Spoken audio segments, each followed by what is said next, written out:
Qu'est-ce qu'il faut faire pour réussir sur YouTube? La première chose qui m'a vraiment permis de cartonner sur YouTube, c'est d'exploiter mes avantages injustes. Les avantages injustes, qu'est-ce que c'est? Eh bien, ce sont des compétences ou des expériences uniques qui vous différencient de la concurrence. Ça peut être utilisé pour créer du contenu attrayant, authentique, établir votre autorité dans votre domaine. Et justement, je vais vous donner un exemple concret avec ma chaîne YouTube Guitarist Pro. Je l'ai lancée avant Stratégie Vidéo. Et c'est une chaîne qui est à l'abandon maintenant parce que j'ai mis toute mon énergie dans Stratégie Vidéo. Mais elle a bien décollé quand je me suis lancé. Elle est dédiée à l'apprentissage des classiques de la chanson française à la guitare acoustique. Alors justement, quels étaient mes avantages injuste? Bien, le fait que j'ai été musicien professionnel pendant 15 ans, que j'avais un premier prix de conservatoire, que j'avais été guitariste de l'année à la GIT à Londres, j'avais une bonne longueur d'avance sur le mec qui veut lancer une chaîne YouTube pour apprendre la guitare, mais qui n'a pas encore ce niveau-là, quoi. En plus, moi, pour arrondir mes fins de mois, comme je roulais pas sur l'or en tant que musicien, j'avais l'habitude de donner des cours à des enfants, ce qui est plus difficile en fait. Beaucoup de patience avec les enfants. Donc, j'avais déjà une expérience dans l'éducation. Et puis, en tant qu'artiste, j'avais une certaine habitude de la caméra, puisque je donnais régulièrement des interviews. Le fait que j'ai été réalisateur et producteur de vidéos, eh bien, j'avais déjà une très bonne connaissance technique de la vidéo. Je savais monter et j'avais aussi du très bon matériel. Par rapport à quelqu'un qui ne sait pas jouer de la guitare, donc mon expérience et mes compétences me donnaient une longueur d'avance, mais aussi par rapport aux guitaristes qui étaient déjà en fait avec un bon niveau, moi le fait que j'ai été réalisateur, que j'avais déjà une bonne technique en vidéo, que j'étais bon en montage, que j'avais du bon matériel, ça me donnait des avantages injustes. Je ne devais pas investir 3000 € en caméra, en lumière, etc. J'avais déjà tout en fait. Et en plus, par rapport aux guitaristes qui n'ont qu'une notion de pédagogie, moi je leur avais déjà donné des cours, donc c'était plus simple pour moi de faire des vidéos tutoriels sur ma chaîne YouTube, quoi. La leçon à tirer de tout ça, c'est que c'est vraiment important d'identifier vos propres avantages injustes et de les utiliser pour vous démarquer et vous imposer sur YouTube. Et vous allez voir que je ne suis pas le seul à utiliser mes avantages injustes. On a Aïda aujourd'hui qui a plus de 123 000 abonnés à sa chaîne et sa chaîne s'appelle Apprendre la pâtisserie française. Elle a une vidéo qui a fait plus d'1 million de vues. Elle a presque à 2 millions, je pense, sur le millefeuille. Alors, quel était l'avantage injuste de Aïda? C'est qu'en fait, elle avait déjà une formation solide en pâtisserie. Elle avait suivi tout un cursus où elle était déjà en fait diplômée en pâtisserie, quoi. On a Chérine qui était déjà prof de pilates. Elle avait une salle à Montréal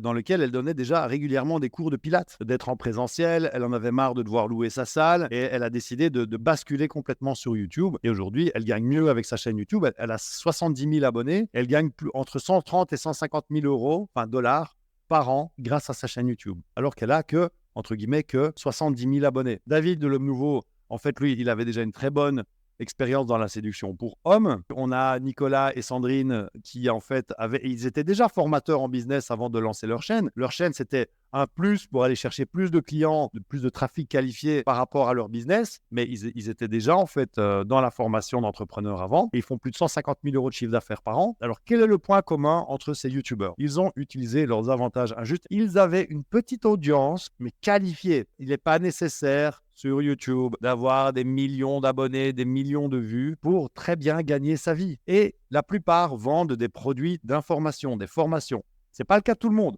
Et ce n'est pas obligatoire. Vous pouvez très bien vous lancer sur YouTube et avoir d'autres systèmes de monétisation, mais la plupart d'entre eux vendent des produits d'information. C'est la manière la plus efficace de gagner de l'argent sur Internet. On a les formations en ligne, on a les produits numériques. En fait, c'est facile à créer et les marges sont vraiment énormes. Ça ne demande pas beaucoup d'investissement financier de créer une formation en ligne. Ce n'est pas comme ouvrir un restaurant où vous devez engager du personnel, avoir des fournisseurs, il faut louer l'endroit aussi, payer des taxes, etc. En fait, il faut créer une formation en ligne quand vous avez les compétences. Aujourd'hui, même avec un bête smartphone, vous pouvez enregistrer une vidéo et créer une formation en ligne. C'est tout à fait possible. Il y a des plateformes en plus qui peuvent les héberger pour vous. C'est plus du tout le parcours du combattant que c'était en 2014 ou en 2013 ou 2012. L'industrie de la formation en ligne, le CA, donc le chiffre d'affaires de l'industrie de la formation en ligne, il sera de 374 milliards en 2026. J'ai vu Olivier Roland qui parlait de ça aussi dans un atelier. Et en plus, lui, il a eu la bonne idée de comparer ces chiffres à d'autres marchés. J'ai trouvé que c'était une très bonne idée de contextualiser. Donc, parce que c'est vrai que 374 milliards, qu'est-ce que ça veut dire? Est-ce que c'est beaucoup? C'est pas beaucoup? On ne sait pas en fait. Alors justement, on va contextualiser avec le monde du cinéma et de la musique pour 2019. C'était une année historique pour le box-office, 42 milliards en 2019. À votre avis, pour la musique, à combien on est au niveau du chiffre d'affaires? On est à 25,9 milliards, donc 26 milliards pour l'année 2021 et ça a augmenté de 18,5%. La formation en ligne, les prédictions pour 2030,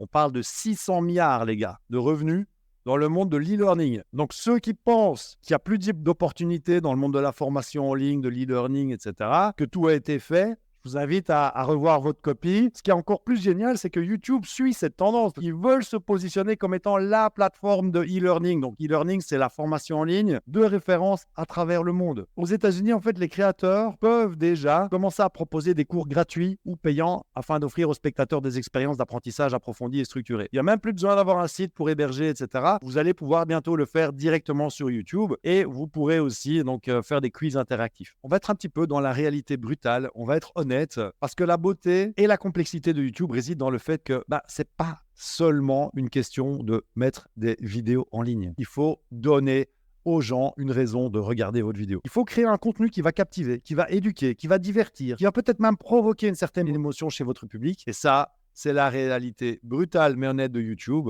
Je voudrais justement enchaîner avec le pouvoir des intérêts composés. Vous allez voir que c'est une des clés pour réussir votre vidéo virale. Laissez-moi vous présenter un monsieur peut-être dont vous avez entendu parler. Il s'appelle Warren Buffett. Vous voyez, le multimilliardaire. Est-ce que vous saviez qu'il a commencé à investir à 11 ans avec seulement quelques actions? Et aujourd'hui, il vaut des milliards et il attribue sa réussite à la puissance des intérêts composés. Alors, comment est-ce qu'on peut rapporter ça à YouTube? Eh bien, chaque vidéo que vous publiez, c'est comme un investissement que vous faites dans votre chaîne. Et comme les intérêts composés, plus tôt vous commencez, plus régulièrement vous publiez, plus vous augmentez vos chances de voir d'impressionnants résultats à long terme. Alors ne vous découragez pas si vous ne voyez pas de résultats immédiats. On va y revenir aussi là-dessus, je vais vous donner des exemples concrets. N'oubliez pas que même Warren Buffett, il a dû attendre des décennies pour voir les fruits de ses premiers investissements. Avec un peu de patience et beaucoup de travail, votre chaîne YouTube pourrait être le prochain Warren Buffett du monde du contenu vidéo. Si vous n'êtes pas prêt à publier une vidéo par semaine pour les 2 prochaines années, vous feriez peut-être mieux de réfléchir à 2 fois. Il faut mettre YouTube au centre de vos priorités et il faut vous dire que c'est un investissement sérieux. Et on va prendre l'exemple d'un YouTuber que vous connaissez peut-être. C'est le plus gros YouTuber francophone. Aujourd'hui, il a 18 millions d'abonnés. Il a commencé comme tout le monde, quoi, avec 0 abonnés, 0 vues, et il a tenu bon, quoi. Et aujourd'hui, on voit qu'en fait, à ses 300 abonnés, il était déjà à 13 vidéos, sans montrer son visage. Il était sur un truc très niché qui était les jeux vidéo. Ça fait 13 ans qu'il fait ça. Donc, vous voyez que Squeezie, qui est le plus gros YouTuber aujourd'hui, c'est quelqu'un qui a commencé il y a longtemps, il y a 13 ans. Il a commencé avec 0 vues, 0 abonnés, et que même après 13 vidéos, il était seulement à 300 abonnés. Et il continue à publier 1 à 2 vidéos par semaine sur sa chaîne. Moi, quand j'ai commencé, ça ne s'est pas fait tout seul. Aujourd'hui, 170 000 abonnés, mais franchement, au début, c'était pas comme ça. Vous voyez vraiment le temps que ça a mis. Je faisais vraiment pas de vues sur mes vidéos. Les progressions des abonnés, vous voyez qu'au début, c'est très plat, et puis ça monte d'un petit coup, d'un petit peu, et puis hop, ça continue, et puis hop, ça monte. Et vous voyez que ça continue à progresser de manière totalement...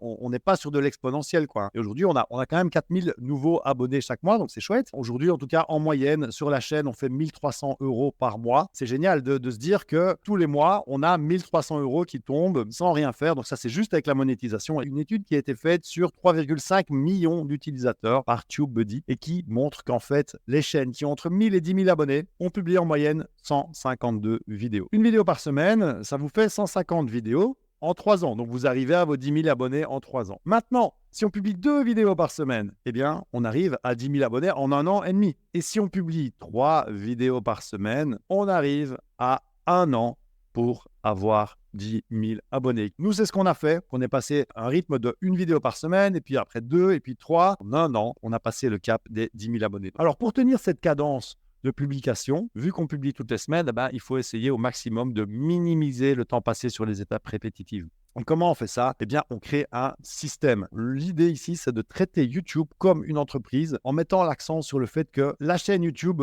doit dépendre d'un système plutôt que de personnes. Ça permet d'augmenter votre efficacité, de déléguer les tâches chronophages, comme par exemple le montage vidéo, et de lever le plafond de verre de la croissance. Nous, aujourd'hui, grâce à nos systèmes, on publie 2 vidéos par semaine, parfois 3, et ça nous prend seulement 4 heures en tout, et ça rapporte 28 000 € par semaine. Et donc, nous, on utilise la plateforme Asana. Pour les débutants, le système, c'est d'essayer de vraiment utiliser une plateforme comme ça qui va vous permettre de centraliser toutes les étapes de la production de votre vidéo, que ce soit de la génération d'idées, la création vraiment de la vidéo, du scénario, ensuite la prise de vue, ensuite le montage, la mise en ligne, répondre aux commentaires. Toutes les étapes, vous pouvez vraiment les mettre dans votre tableau Asana. Vous pouvez aussi vous mettre des dates en disant il faut que mon scénario soit écrit à telle date pour que je sois prêt pour tel jour. Donc tout ça, ça va vraiment vous permettre de gagner un temps fou. Et si on utilise l'approche de Imit sur YouTube, en fait, ces systèmes, ils rendent notre chaîne autonome, efficace, épanouissante. Et on n'a même plus besoin nécessairement d'être là. On peut partir en vacances 2 semaines, 3 semaines. On continue à avoir du contenu qui est publié sur la chaîne, etc. À bientôt. Ciao.